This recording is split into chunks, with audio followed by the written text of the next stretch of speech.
Hey guys, welcome back. Today is Sunday, January 3rd, 2020. It's around 8:34 Eastern Standard Time right now. And why am I so specific with the date and the time? That's because we are talking about Bitcoin today, my friends. Bitcoin is very time sensitive. The price of its change hourly, really fast. Right now, it is at $32,800 per Bitcoin. It is incredible. Last week it was at $29,000. I wanted to sell my Bitcoin last week, but I have not been doing any cryptocurrency trading in years. So I have been holding my Bitcoins on my offline treasure device. If you don't know about this device you can buy for about $100, I think. It's been years since I bought this thing. You hold your Bitcoin on here, and if it gets stolen or if you lose this, there are seed words where you can retrieve your Bitcoin. So it's an offline storage device. I used to trade on a platform called Poloniex years ago, back in 2016 to 2018. And last year, or maybe it was 2018, when Poloniex is sold off to a Chinese firm. Now, when I hear that, when things going over to a China company, I don't trust it, especially in cryptocurrency. So I pull out all my cryptocurrency, a few Bitcoin that I have, and hold it offline here. Now, right now, it's at $32,900 a few minutes later. Now, I want to move my offline Bitcoins onto an exchange, sell that, buy gold and silver, and hold that and wait for the price of Bitcoin to drop, and then buy Bitcoins again. I have faith in Bitcoins. I think Bitcoins will have a future. It won't go away. I think it's here. Cryptocurrency is here. It's not going away. If you think about cryptocurrency, the US dollars is crypto. I mean, it's not crypto, but it's a digital currency. Anytime the Fed prints money, it prints billions of dollars per month. Each month, the United States government, the Feds, print about $125 billion. They don't go to a printing press and start printing out paper dollars and send them out to the banks.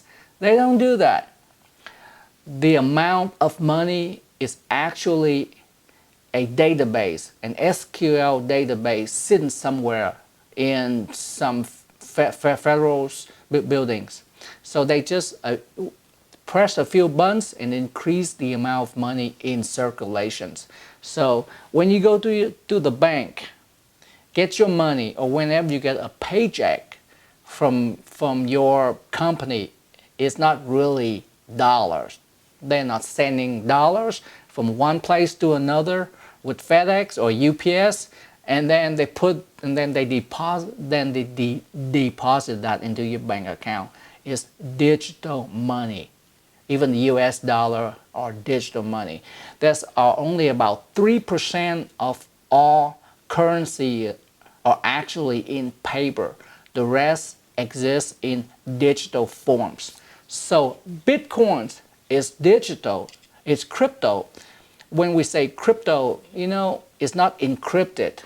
Well, it is encrypted in some way, but it's actually blockchain. I talked to some of my friends about this, and they think that cryptocurrency is something can be hacked. They just don't understand. Is cryptocurrency, they think it's just encrypted, and as soon as someone have a better software, it can decrypt Bitcoins. It doesn't work like that. It's blockchains. But anyway, I'm going way off topic here. Now, I think I'm going to move my offline Bitcoin onto Coinbase, sell that, and then buy gold and silver, and hold that until the price of Bitcoin drop, and then buy back again. Right now it's $33,000. A few minutes later, Now, back in 2016 to 2018, when I was trading Bitcoin, let's see, Bitcoin around 2018, December, let me see, at December 2017, Bitcoin was around $17,000. And then on December of 2018, it's around $4,000. So it took a year for it to go from all the way from around $18,000 in December 2017 to December of 2018 to $4,000. Right now we are at January 2021, basically a few weeks, 1 week after December of 2020, 2 years later, it come up to around $30,000. So I don't know when I should sell. Maybe I should sell now, or maybe I should wait until $30,000, $35,000, or $40,000. Some people are talking about $50,000. You know what they say: the bulls make money, the bears makes money, the pig gets slaughtered. So I think I'm gonna sell and take that money, buy gold and silver, and then wait for a year. It probably takes a year, maybe a year later, then buy Bitcoin again. So I can double and triple the number of Bitcoins that I have. Something else I like to bring up is Grayscale GBTC. I myself will never buy GBTC because if you buy Grayscale GBTC, only Grayscale makes money and you will lose. They have a huge fees and then they charge 2% storage for you to hold your Bitcoin offline. They put in something like this, or maybe they print out on a piece of paper. They actually hold it at Coinbase, and then they charge you 2% of your Bitcoin per year. So each year that you hold your GBTC, you lose your Bitcoin. But why am I bringing GBTC up if I don't even care about it or want to have anything to do with it? It's because the fees. What interesting is right now at 8:42 p.m. Eastern Standard Time on January the 3rd, GBTC premium, well, this is actually 4 hours ago, it's at 0.04%. This is the lowest I have ever seen, 0.04%. 11 hours ago, it was at 1.13%, and on January the 3rd, it's at 6.8%. So right now we are getting closer and closer to we are getting to the point where the fees of GBTC is getting to be almost zero. So what this means is that the more people buying, the more securities exchange that buy GBTC, the higher the fees they have. I think they can tell that people are buying less and less GBTC, so the fees is lower. But today is a Sunday night. Maybe the fees will increase Monday morning when securities are buying GBTC. I'm not sure. I have to check on that tomorrow. But I think I'm going to sell my Bitcoin. With Coinbase, get the dollars, buy gold and silver, and hold that and wait for Bitcoin to drop, and then buy back again. So I'm using the fees from GBTC as a measuring stick, if you will. GBTC Grayscale is the only approved exchange here in the United States, and it's certainly the biggest in the world. It's an approved exchange, so security exchange, people can put their 401k onto Bitcoins. That is what GBTC hoping investor going to do is that they will invest in Bitcoin through Grayscale. Uh, Financial institution cannot go onto Coinbase and buy Bitcoins. They have to buy from an approved exchange like Grayscale. So that's why they exist. I think they have around $600 billion of Bitcoins. They are certainly one of the largest Bitcoin holder in the world. Let's take a look at the graph and charts of Bitcoins. And right now I can see it's going hyperbolically up. When things go straight up like this, you know it's gonna go crash, because nothing goes straight up like this. Nothing really. Just if anything climbs this high, it's going to fall. So that is where we are at right now. I don't know how much more fuel and strength this Bitcoin's bull run is going to have, but I think it's almost at the top. It could get up to $35,000, maybe $40,000. I doubt it. Some people even will get to $50,000, but I'm not sure. But let's take a look at some graph and charts.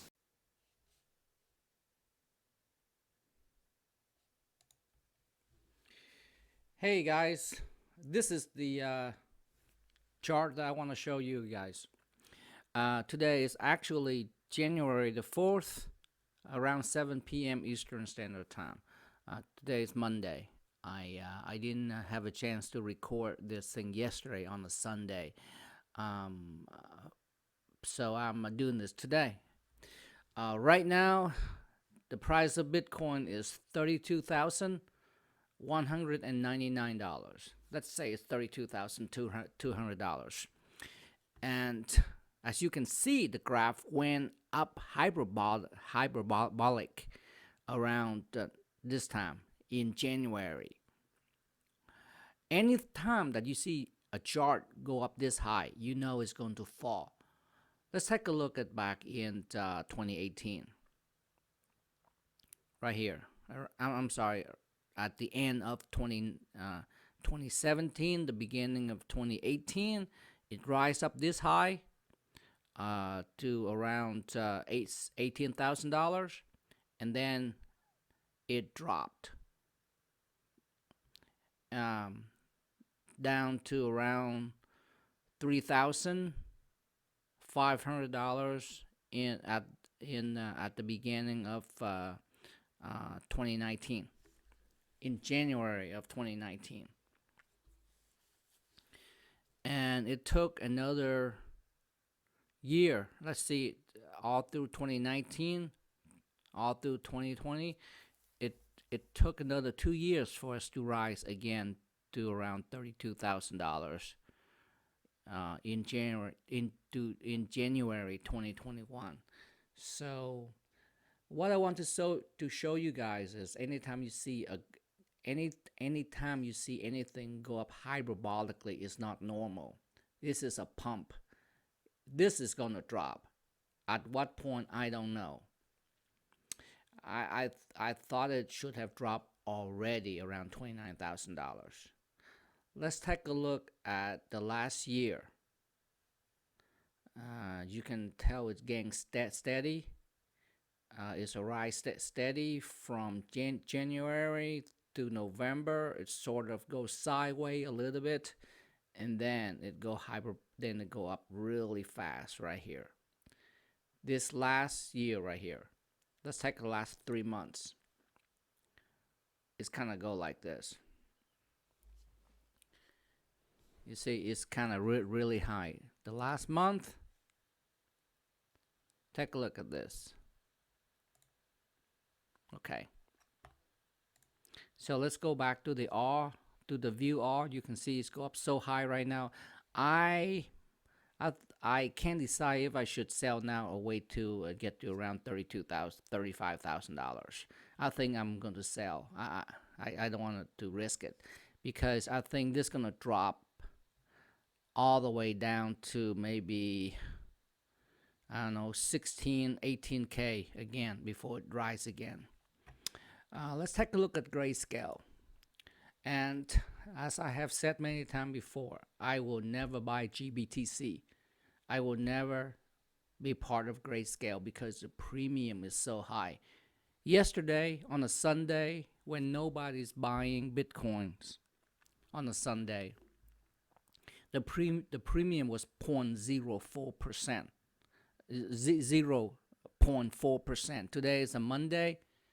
The premium is 17%, 16.8%. So right now the price of Bitcoin is $32,275.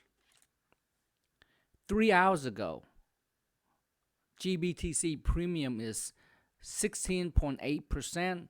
3 hours ago, if you have to buy GBTC, you have to pay $36,000, about $4,000 more than as if you buy Bitcoin. It's ridiculous, guys. And then on top of that, you have to pay Grayscale 2% of your Bitcoin per year for them to hold it. So each year you have your Bitcoin with Grayscale, you will lose. So why not just get an offline wallet and transfer your Bitcoin onto an offline wallet like that Treasure device I have, or print it out on a piece of paper and put it somewhere safe. Make multiple copy of it. But anyway, guys, I just want to show you the chart right here, that when something go up so hyperbolically like this, it's going to fail. It's going to fall. It's only a matter of time, whether it's going to fall now or at $35,000 or at $50,000. I think that's way too much to hope for. I don't think this will go straight up to $50,000 per Bitcoin at this time. Maybe next year, maybe a year after, but it's too soon. But anyway, guys, thanks for watching, and I will catch you all the next time. Thanks again. Bye.